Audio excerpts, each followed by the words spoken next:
रहमतुल्लाहि व बरकातुहू। अदालत की कार्रवाई शुरू की जाए। केस नंबर 1 हाजिर हो। अस्सलाम वालेकुम व रहमतुल्लाहि व बरकातुहू। जज साहब, मैं एक डॉक्टर हूँ, इंसानी जिंदगी के मुवाफिक हूँ, लोगों को जिंदगी बख्शती हूँ। मेरे ही वजह से लोगों को शिफा मिलती है। दुनिया में कितनी बड़ी बड़ी बीमारियाँ होती है, जैसे ट्यूमर, कैंसर, टीबी, डायबिटीज, इन सब से मैं ही तो निजात दिलाती हूँ। अगर मैं न होती तो इंसान आज मौत में मुब्तला हो जाते। आज लोग भाई भाई पर भरोसा नहीं करते हैं, लेकिन एक डॉक्टर यानी कि मुझ पे भरोसा करते हैं। मेरे पास आराम के लिए वक्त नहीं होता, मुझे हर वक्त बीमारों को देखने के लिए तैयार रहना पड़ता है। इसीलिए जज साहब, इसीलिए इज्जत की कुर्सी मुझे ही मिलनी चाहिए। Case process.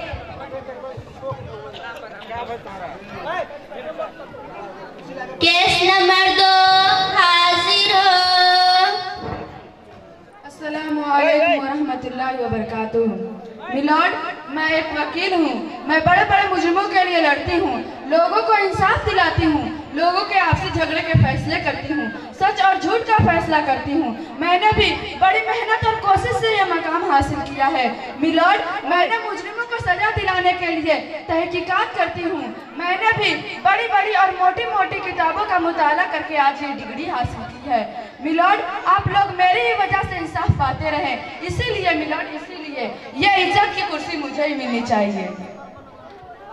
Case process. Case number 3 हाजिर हो।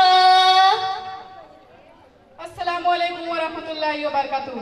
मिलॉर्ड, मैं एक इंजीनियर हूँ। पहले जमाने में लोग झोपड़ी और लकड़ियों के घर में अपनी जिंदगी गुजारते थे, लेकिन आज मेरे आने की वजह से इतनी बड़ी बड़ी इमारतें बनाते हैं, और मेरे ही वजह से घंटों की सफर मिनटों में तय कर लेते हैं, और मेरे ही वजह से ठंडी में गर्मी हासिल करने के लिए हीटर का इस्तेमाल करते हैं, और गर्मी में ठंडी हासिल करने के लिए AC और फैन का इस्तेमाल करते हैं। इतना ही नहीं जज साहिबा, इस प्रोग्राम में जो लाइट, साउंड या लाउड स्पीकर का इस्तेमाल हो रहा है, यह सब मेरे ही वजह से हो रहा है। इसीलिए जज साहिबा, इसलिए यह इज्जत की कुर्सी सिर्फ मुझे ही मिलनी चाहिए। Case process. अस्सलामु अलैकुम रहमतुल्लाहि व बरकातुहू। मिलॉर्ड, मैं एक साइंटिस्ट हूँ। मैंने भी बड़ी बड़ी और मोटी मोटी किताबों का मुताला करके यह मकाम हासिल किया है, और मेरी ही वजह से लोग एक जगह से दूसरी जगह जाते हैं, और तो और टेलीविजन, कंप्यूटर, कैमरा, मोबाइल और अपने देश को बचाने के लिए तौबा मिसाइल, यह सब मैंने ही तो ईजाद किया है। और जज साहिबा, आपकी टेबल पर जो लैपटॉप है ना, वो भी मैंने ही ईजाद किया है। डॉक्टर के पास जो आला है ना, वो भी मैंने ही ईजाद किया है। इसीलिए जज साहिबा, इसीलिए ये इज्जत की कुर्सी मुझे भी मिलनी चाहिए। Case process. केस नंबर 5 हाजिर हो।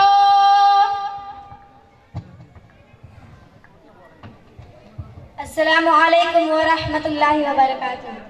लॉर्ड, मैं एक पुलिस हूँ। आप सबको ये बताना चाहता हूँ कि मैं तरह तरह के मुजरिमों और दहशतगर्दों को पकड़ता हूँ, वतन और वतन के लोगों की हिफाजत करता हूँ, रातों में दौड़ा करता हूँ। पुलिस की इज्जत तो लोगों की नजरों में गिरी हुई होती है, फिर भी अपने जान पर खेलकर वतन और वतन के लोगों की हिफाजत करता हूँ। मुझे आराम करने का वक्त ही नहीं मिलता। ईद आ जाती है और जाती है तो बकरा ईद आ जाती है, बकरा ईद जाती है तो नवरात्रि आ जाती है, नवरात्रि जाती है तो दशहरा आ जाती है। त्योहारों पे त्योहार, त्योहारों पे त्योहार आते रहते हैं, लेकिन मिलॉर्ड, मुझे एक छुट्टी नहीं मिलती। कभी कभी अपने देश के लिए अपनी जान कुर्बानी करनी पड़ती है। इसलिए मिलॉर्ड, इसीलिए ये इज्जत की कुर्सी सिर्फ और सिर्फ मुझे ही मिलनी चाहिए। Case process. केस नंबर 6 हाजिर हो। अस्सलामु अलैकुम व रहमतुल्लाहि व बरकातुहू। मैं बाप, मैं एक किसान हूँ, और रोज सुबह सवेरे जाता हूँ, धरती का सीना चीरकर उसमें फसल उगाता हूँ। मेरे ही वजह से ये लोगों का पेट भरता है। अगर मैं ना होता तो ये लोग कहाँ जाते, कहाँ से अनाज लाते और अपना पेट कहाँ से भरते। मैं बाप, मैं रोज सुबह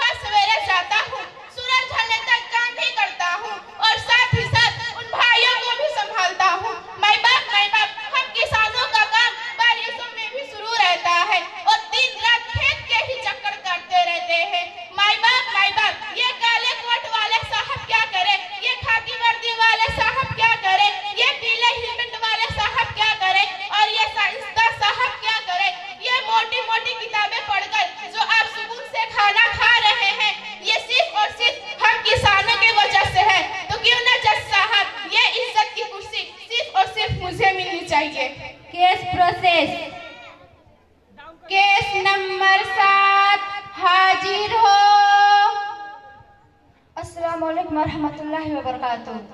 मिलॉर्ड, मैं एक टीचर हूँ। आज आपके सामने इन लोगों ने जो भी दलीलें पेश की है वो सब सही है, लेकिन जज साहिबा, यह पेशा को क्या ये लोग अपनी माँ के पेट से सीखकर आए हैं? नहीं ना, बचपन से लेकर आज तक इन्हें एक उस्ताद की जरूरत महसूस हुई है और एक उस्ताद ही ने इन सबको इस मुकाम तक पहुँचाता है। अगर उस्ताद ही ना होते तो इन्हें तालीम कौन देता, लिखना पढ़ना कौन सिखाता और इस दुनिया में जिंदगी गुजारने का और अपना मुस्तकबिल संवारने का तरीका कौन सिखाता? बड़ों की इज्जत करना कौन सिखाता और छोटों से सबको मोहब्बत करना कौन सिखाता? वालिदैन के साथ हुस्न सुलूक करना कौन सिखाता है? कौन सिखाता है? मिलॉर्ड जज साहिबा, जिस वक्त पर आप फाइज है ना, या फिर एक उस्ताद की बदौलत ही तो हो सकता है। जज साहिबा, ये इज्जत की कुर्सी सिर्फ और सिर्फ मुझे ही मिलनी चाहिए। उस्ताद की दलील सुनने के बाद ये अदालत इस नतीजे पर पहुंचती है कि ये इज्जत की कुर्सी उस्ताद को मिलनी चाहिए। ठहरिए जज साहिबा, हम वालिदैन हैं। वही मैं बैठे। आपको जो कुछ भी कहना है कटघरे में आकर कहिए। वही मैं बैठी।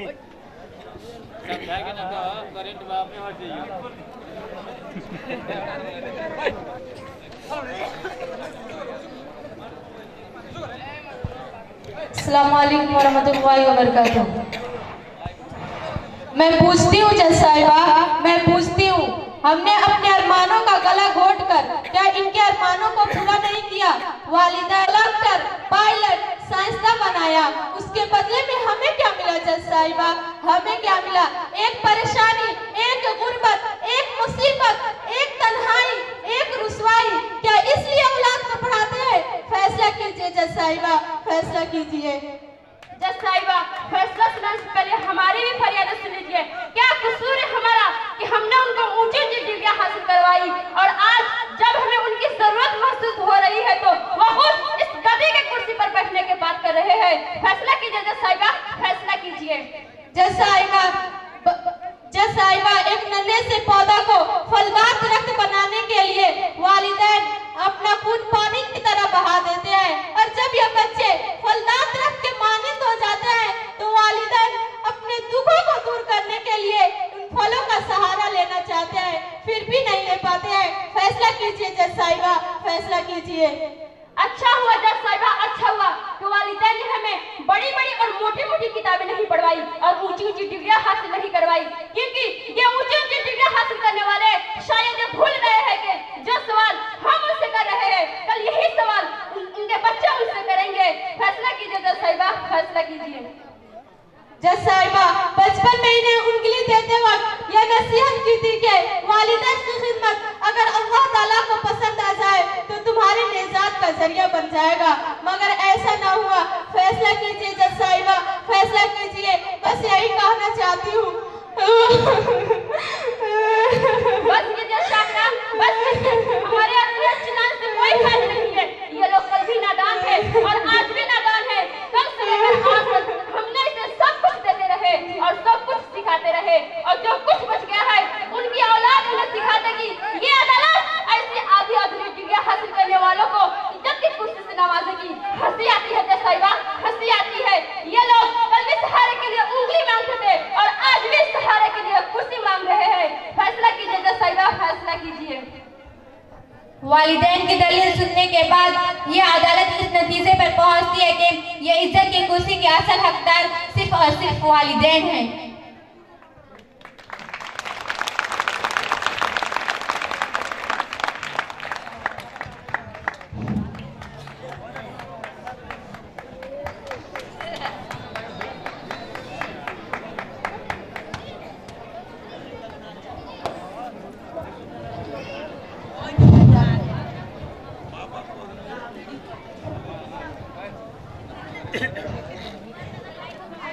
वकील होने का क्या फायदा? मैं बड़े बड़े मुजरिमों को पकड़ता हूँ, लेकिन जब मैं अपने वालिदैन का ख्याल ना रख पाया तो मेरे पुलिस होने का क्या फायदा? देखा, आप लोगों ने आला तालीम करके बड़े बड़े ओहदों पर तो फाइज हो जाते हैं और अपने आप को एक आला इंसान समझ लेते हैं, लेकिन सही मानों में तो आला इंसान हुआ है जो अपने माँ बाप की खिदमत करे और जो अपने माँ बाप की खिदमत करे ताकि उनकी दुनिया और आखिरत दोनों संवर जाए। अपने जन्नत को खुदा के लिए दोजख न बना, अपने जन्नत को खुदा के लिए दोजख न बना, अपने जन्नत को खुदा के लिए दोजख न बना, अपने जन्नत को खुदा के लिए दोजख न बना, अपने माँ बाप का तू दिल न दुखा, दिल न दुखा, अपने माँ बाप का तू दिल न दुखा, दिल न दुखा। मेरे मालिक मेरे आका मेरे मौला ने कहा, मेरे मालिक मेरे आका मेरे मौला ने कहा, अपने माँ बाप का तू दिल न दुखा, दिल न दुखा, अपने माँ बाप का तू दिल न दुखा, दिल न दुखा। बाप के प्यार से अच्छी कोई दौलत क्या है, माँ का आंचल जो सलामत है तो जन्नत क्या है, बाप के प्यार से अच्छी कोई दौलत क्या है, माँ का आंचल जो सलामत है तो जन्नत क्या है। ये राजी तो नबी राजी है खुदा, ये राजी तो नबी राजी है खुदा, अपने माँ बाप का तू दिल न दुखा, दिल न दुखा, अपने माँ बाप का तू दिल न दुखा, दिल न दुखा। अस्सलामु अलैकुम वरहमतुल्लाहि वबरकातुहू। हमने के संघीय मंत्री निवर्तमान मंत्री माननीय ज्वाला कुमारी शाह जी के अनुरोध करतनी कि मंच पे आके अपन शुभकामना मंतव्य राखे खतरा उनका के अनुरोध करतनी और ताली बजा के स्वागत करते होला हम अपने सब लोग के अनुरोध करतनी।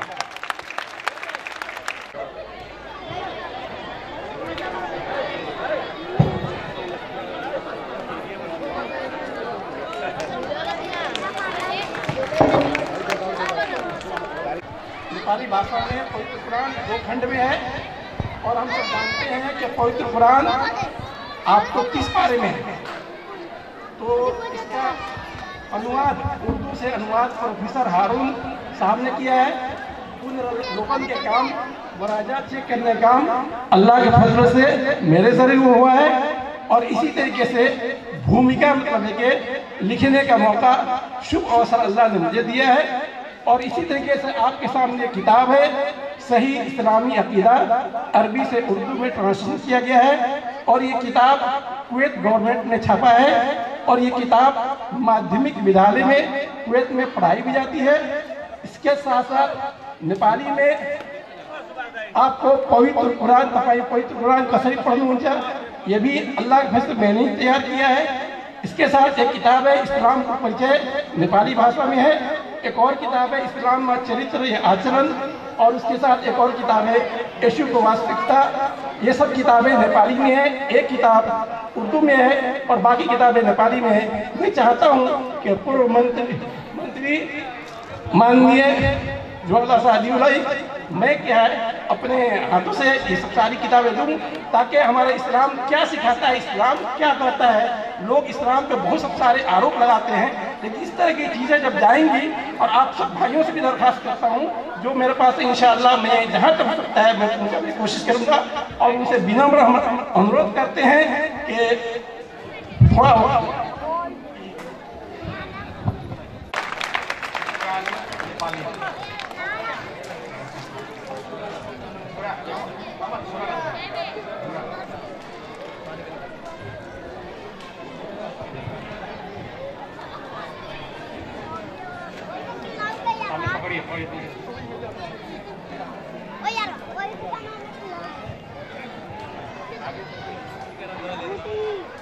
कैमरामैन प्लीज फोटो ले देने वाला।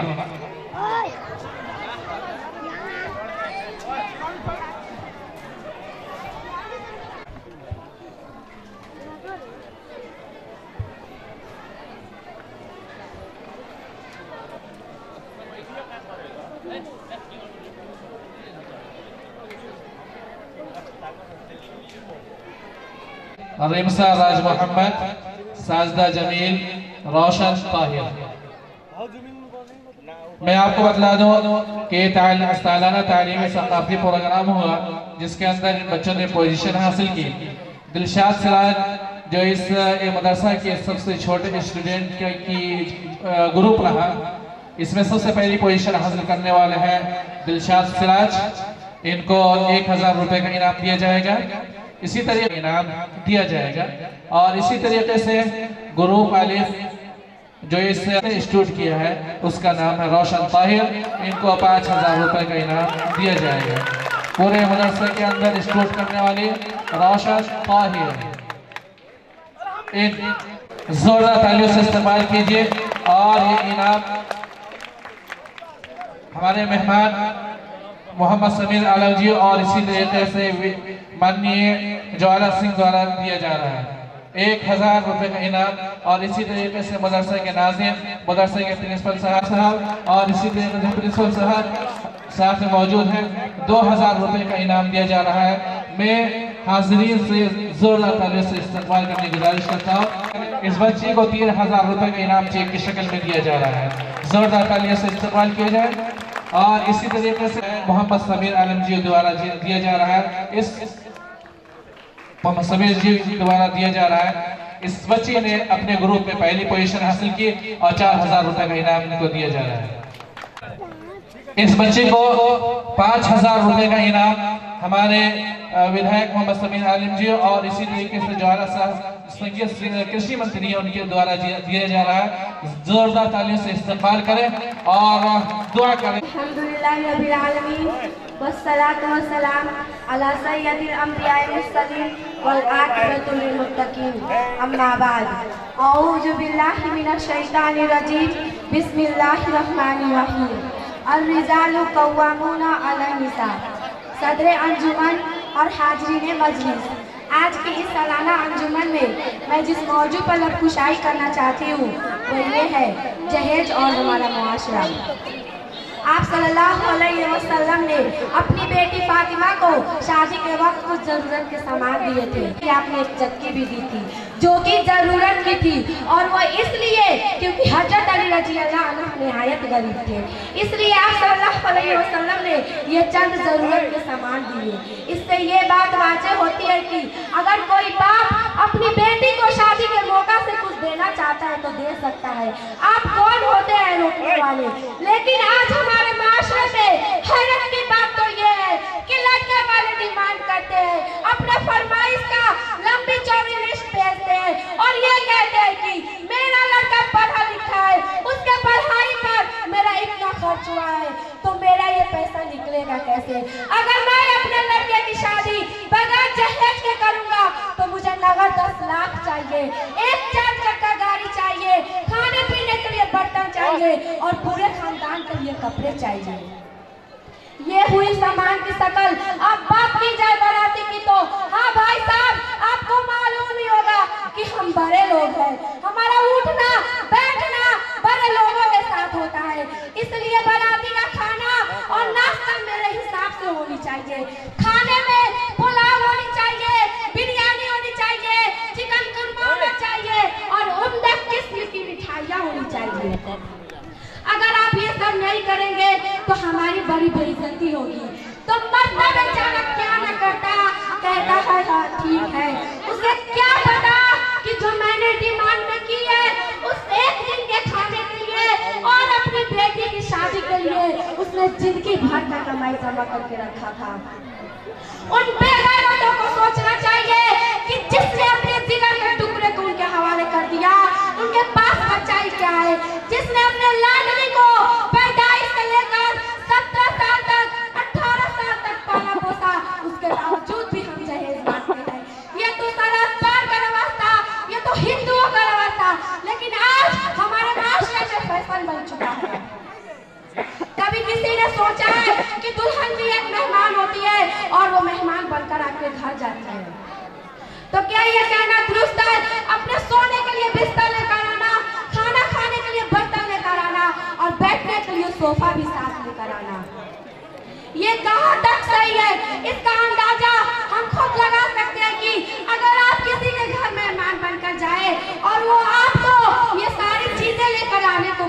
आपको कैसा लगेगा? आखिर वो लड़की जो आपके घर जाती है वो अपने माँ बाप की जरूरतें पूरी करने के लिए आपके घर नहीं जाती, बल्कि आपकी जरूरतें पूरी करने के लिए आपके घर जाती है।